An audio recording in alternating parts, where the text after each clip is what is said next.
it's my good luck that I've had a chance to be in this part of the world. I love it so much. I'm very flattered to be invited to participate in this session as well as in this project. I was a little bit more of a latecomer to the project than either Hoda or Ibrahim, but it's really been a great pleasure. I also, as being, I guess, the last speaker of not only this group, but coming at the end of a lot of discussion about the role of institutions in the region, I fear that I'm going to be repeating things, but I think a number of these things probably deserve to be repeated. So on this slide, I do want to point out, you see a whole bunch of names, which really deserve thanks because, first of all, the people working with me as co-editors of something we hope to get together as a book, which would be Hoda and Kamyar Mohadis, along with Amani Alanchasi.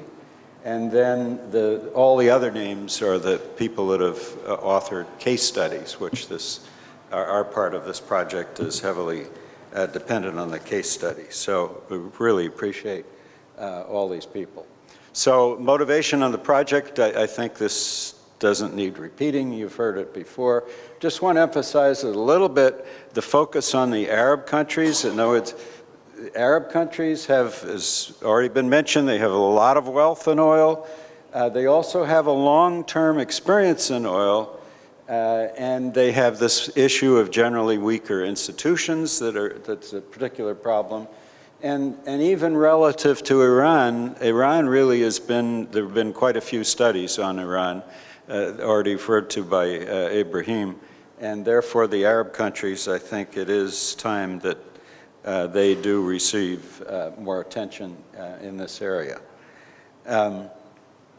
So a little bit of an outline. So Adil Malik, that you heard on the first day, is no longer here, but he pointed out how important institutions are in general to development as well as other things, but on the other hand, it's often very difficult to understand what determines them.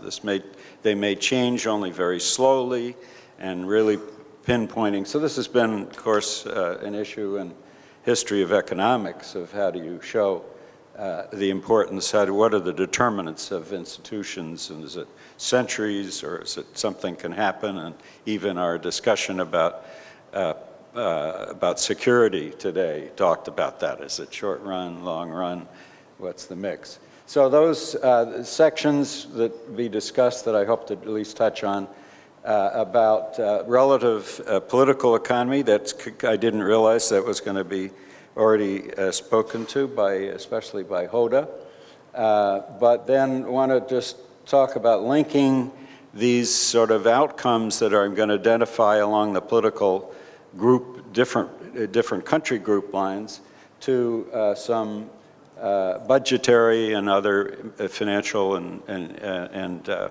fiscal institutions, and then identify a list of possible policies, and finally look at the present situation and what's likely to happen and what's the challenge ahead, which is a serious issue. So I'm not going to repeat again. We've had a lot of discussion about the Rentier State idea that living on rents eliminates the need to tax people and to raise revenues, and therefore that allows leaders to be autocratic, and then, but to avoid revolt by people, then that may lead to some sort of, you need to provide something to these people to avoid. There has to be a kind of authoritative agreement or settlement. So on the political economy, just a couple of slides. Hoda particularly emphasized this, and this comes from Dibe and Ishaq Dewan have written some background papers for this whole project, and they tended to emphasize that there are these 2 or 3 different groups of countries that Hoda already mentioned. They come by different letters and combinations, but the resource-rich and labor-rich countries, the RRLRAEs, the Algerias and so on, and the Yemens, as opposed to the labor-scarce ones, which would be the Gulf countries. So these are different. And its general proposition is probably already clear, is that life should be, that ability to make this agreement hold up, this authoritative sort of convention with people hold up. It's going to be easier to do that when you have a lot of revenue, a lot of oil relative to people. But the closer you have, more people you have, then it's going to be harder to satisfy everybody to keep the agreement together. So that's a general proposition.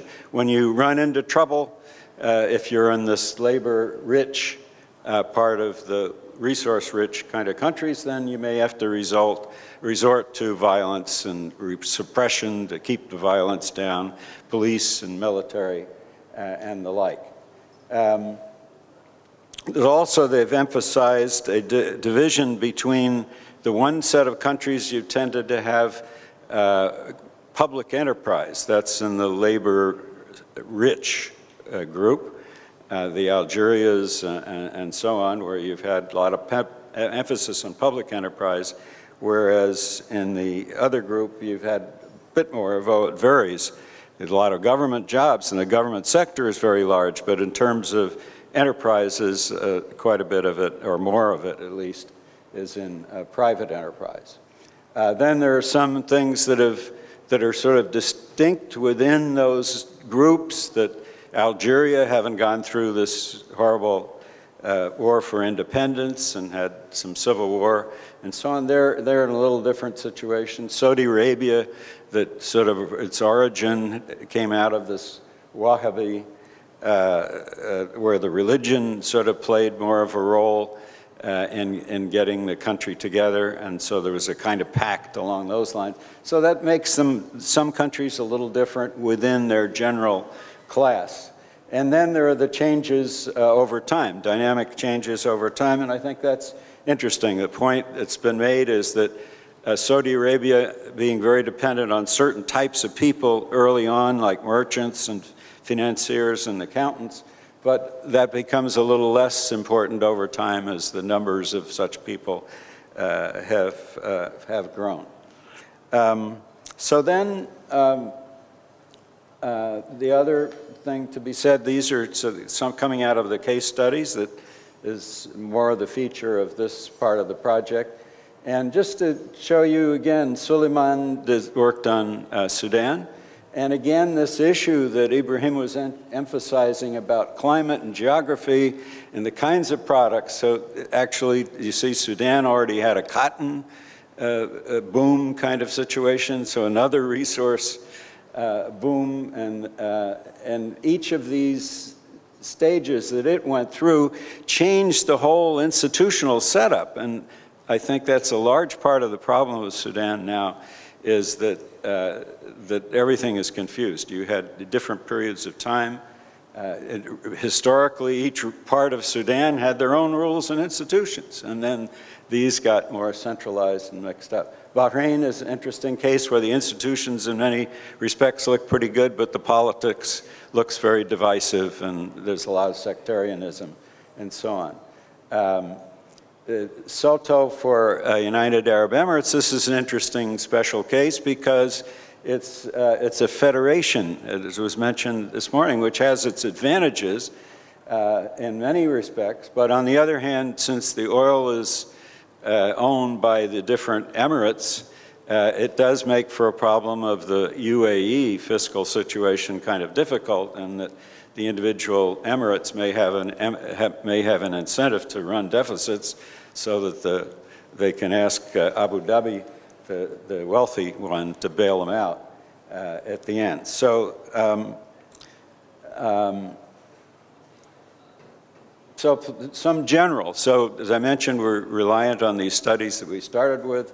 Malik, Adil, and Diwan, Ishaq Diwan, both of them wrote that and emphasized, especially Malik, that it's sort of the general aspects, instead of these country type differences, the sort of in general, there are all these problems. And high on the list in all cases was this volatility issue that's already been talked about. The oil prices, therefore the oil revenues, the oil rents being very volatile. And here's a list of other things, 8 other issues that seem to be somewhat related to the oil situation, but they argued these are in general, regardless of the type of country, they're all problems. So what I wanted to point out is just a little bit of evidence about these cross types. And here it's not only, we added one more comparison, the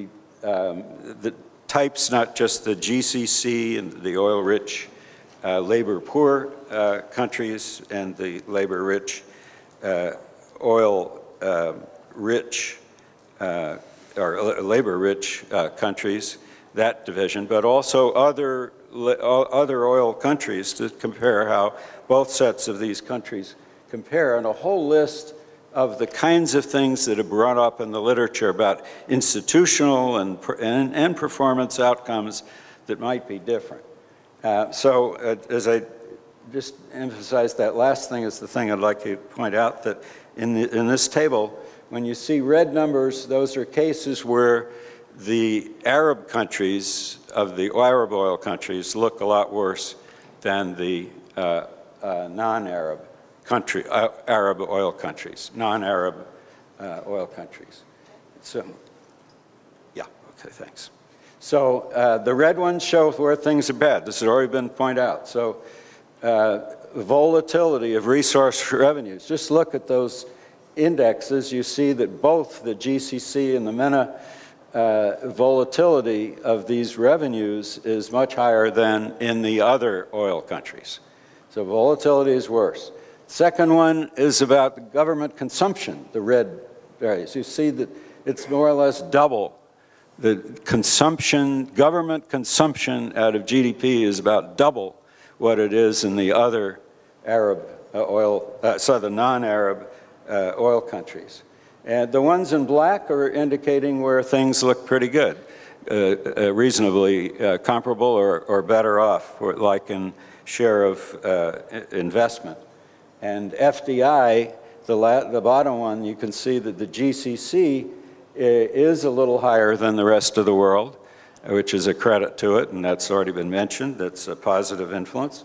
But the other MENA oil exporters, things are worse.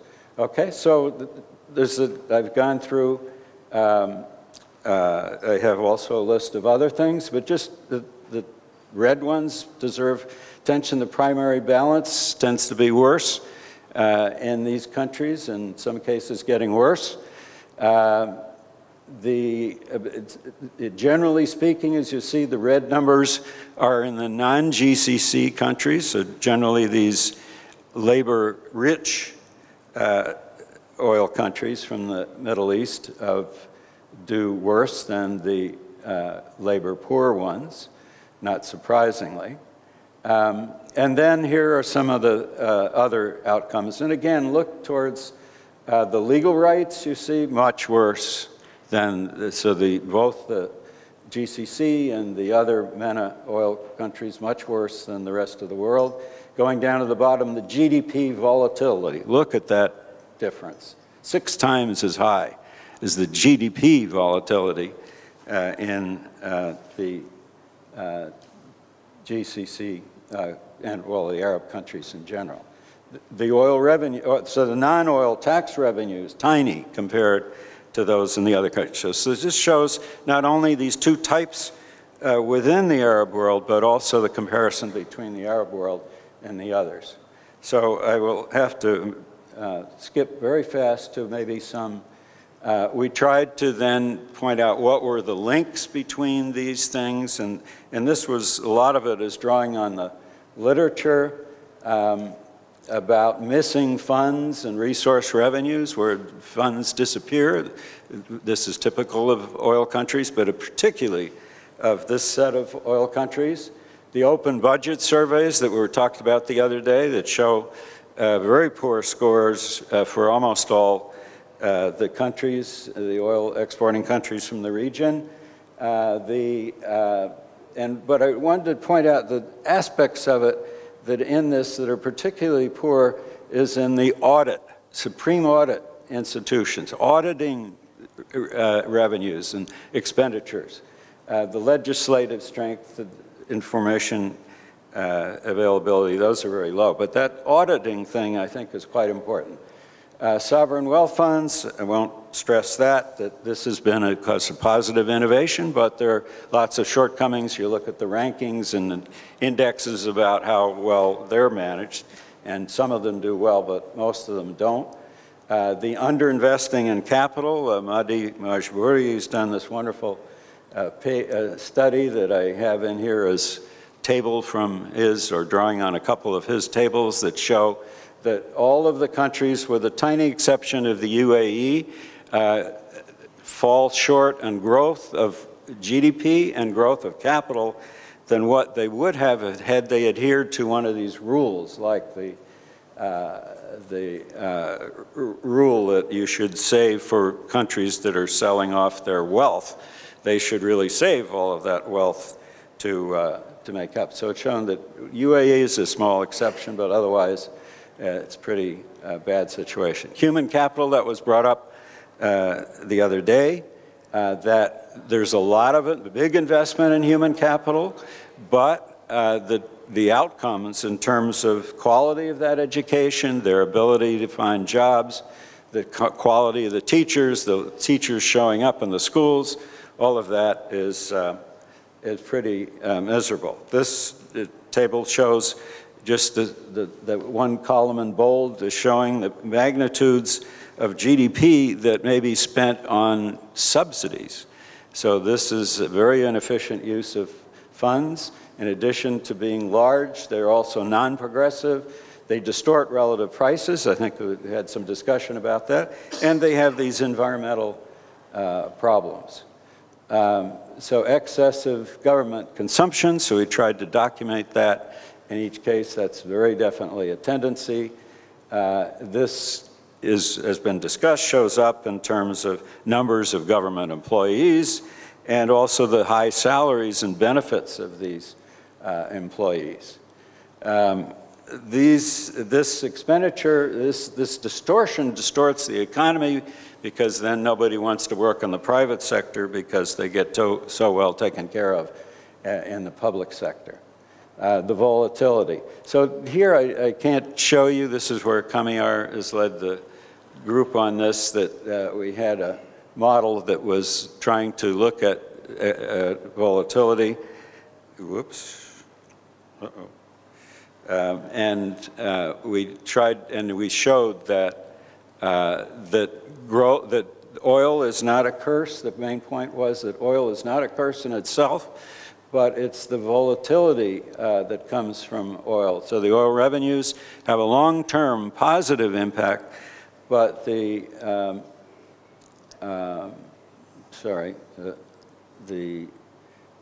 volatility is where the curse comes in. So the oil tends to be positive influence for long-term growth, but the volatility has definitely a negative influence.